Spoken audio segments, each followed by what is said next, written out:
সুধী দর্শক মণ্ডলী নমস্কার। হৃদয়ে শান্ত হরিকে ধারণ করে আমি শ্রীকান্ত বিশ্বাস মধুয়া মাল্টিমিডিয়া ইউটিউব চ্যানেলের পক্ষ থেকে সবাইকে জানাই সাদর সম্ভাষণ। বন্ধু, আর দুদিন বাদে শুরু হতে যাচ্ছে নতুন বছর 2024। আমাদের মধ্যে অনেকেই নতুন বছরে নিজেকে বদলানোর জন্য একাধিক সংকল্প করি।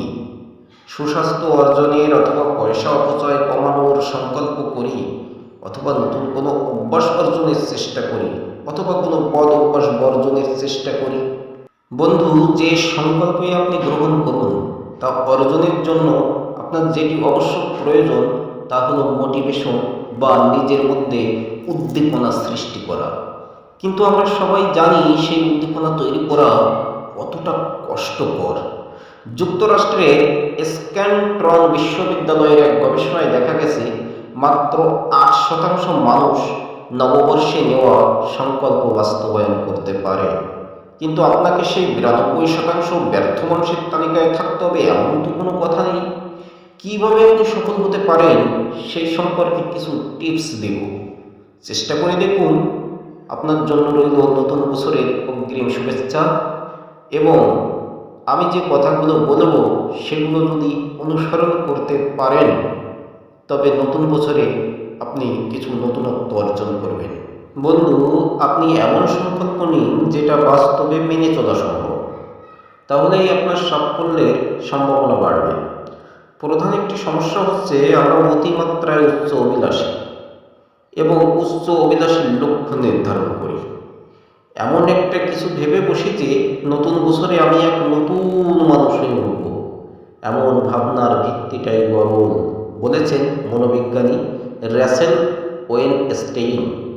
আপনাকে শুরু করতে হবে ধীরে ধীরে, তারপর আস্তে আস্তে সংকল্পের পারদ চড়াতে হবে। যেমন প্রথমেই ম্যারাথন দৌড়ের চিন্তা না করে আপনাকে শুরুতে একটি দৌড়ানোর জুতো কিনে জগিং শুরু করতে হবে। অথবা আপনি যদি রান্না পছন্দ করেন, প্রথম দিকে আপনি সপ্তাহে একটি আইটেম রাঁধতে অন্যকে সাহায্য করুন, যাতে রান্নাটা আপনি রপ্ত করতে পারেন। কারণ মিস ওয়েনস্টেইন বলেছেন, বাস্তব জীবনে পরিবর্তন আসে ধীরে ধীরে। আমরা অনেক সময় লক্ষ্য স্থির করার আগে ভাবি না ঠিক কিভাবে তা অর্জন করা যাবে। সুতরাং খুঁটিনাটি পরিকল্পনা খুবই জরুরি। যেমন আমি জিমে যাব, এই সংকল্প করার চেয়ে আমি মঙ্গলবার বিকেলে এবং শনিবার সকালে জিমে যাব এমন পরিকল্পনা করলে সাফল্যের সম্ভাবনা বাড়বে, বলছেন অক্সফোর্ড বিশ্ববিদ্যালয়ের অধ্যাপক নীল লিভি। সুতরাং শুধুমাত্র একটি ধোঁয়াটিয়ে মনস্কামনা প্রকাশের চেয়ে এমন কিছু চাইতে হবে যা বাস্তবে করা সম্ভব। আপনার সংকল্প বাস্তবায়নের পথে যদি আপনি আর কাউকে যুক্ত করতে পারেন তাহলে তা আপনাকে অনেক বেশি উদ্বুদ্ধ করবে। যেমন কোনো ক্লাসে বন্ধুকে সাথে নেওয়া বা আপনার সংকল্পকে মানুষের সামনে প্রকাশ করলে নিজের মধ্যে প্রণোদনা বাড়বে। অন্যরা জানলে লক্ষ্য অর্জনে আপনি বেশি করে চেষ্টা করবেন। ব্রিটেনের ওরারউইক বিশ্ববিদ্যালয়ের দর্শনের অধ্যাপক ডক্টর জন মাইকেল বলেছেন, আপনার সংকল্প সফল হলে অন্যের মঙ্গল হতে পারে, ব্যর্থ হলে অন্যের ক্ষতি হতে পারে। এমন পরিস্থিতি মানুষকে বিশেষভাবে উদ্বুদ্ধ করে। সুতরাং আপনার সংকল্প বাস্তবায়নে অন্যদের যুক্ত করুন, তাদের সাহায্য নিন। বন্ধু, যখন লক্ষ্য অর্জন কঠিন মনে হয়, ঠান্ডা মাথায় পরিস্থিতিকে বিশ্লেষণ করতে হবে।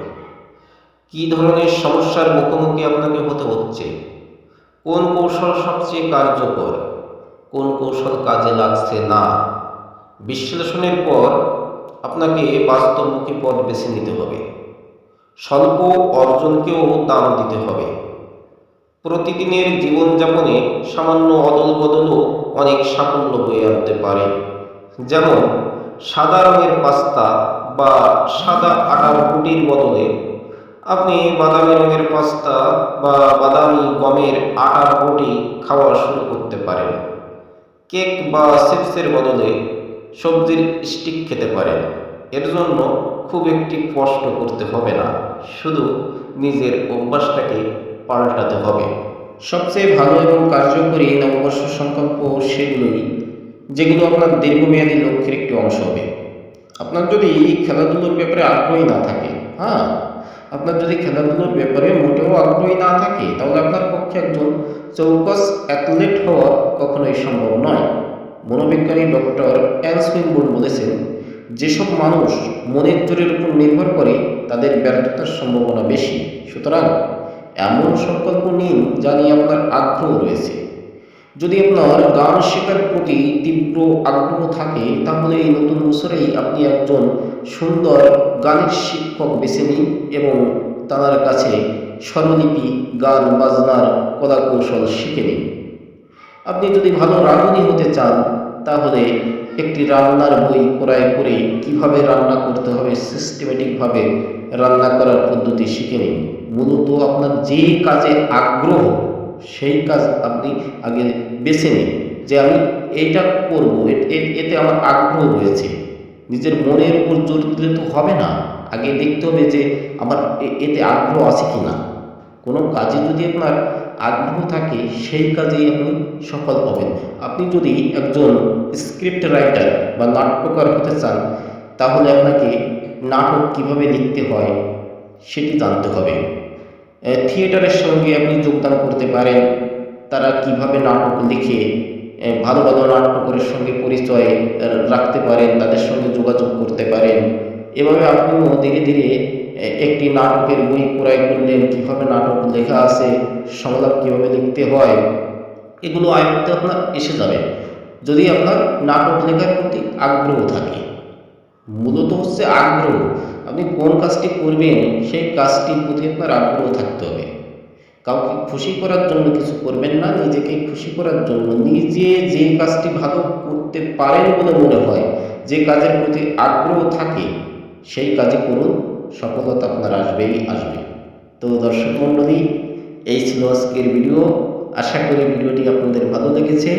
যদি ভালো লেগে থাকে, অবশ্যই লাইক করবেন, কমেন্টস করবেন আর বন্ধুদের সঙ্গে শেয়ার করবেন। যারা এখনও আমার চ্যানেলটি সাবস্ক্রাইব করেননি, তাদেরকে বিনীত অনুরোধ করছি, প্লিজ আপনারা আমার চ্যানেলটি সাবস্ক্রাইব করুন। আর আমার যে সমস্ত বন্ধুরা ইতোমধ্যে আমার চ্যানেলটি সাবস্ক্রাইব করেছেন, তাদেরকে জানাই আন্তরিক ধন্যবাদ। সবার সুস্বাস্থ্য, সুমঙ্গল কামনা করে আজকের মতো বিদায় নিচ্ছি। আমি আপনাদের সবার প্রিয়, সবার বন্ধু শ্রীকান্ত বিশ্বাস।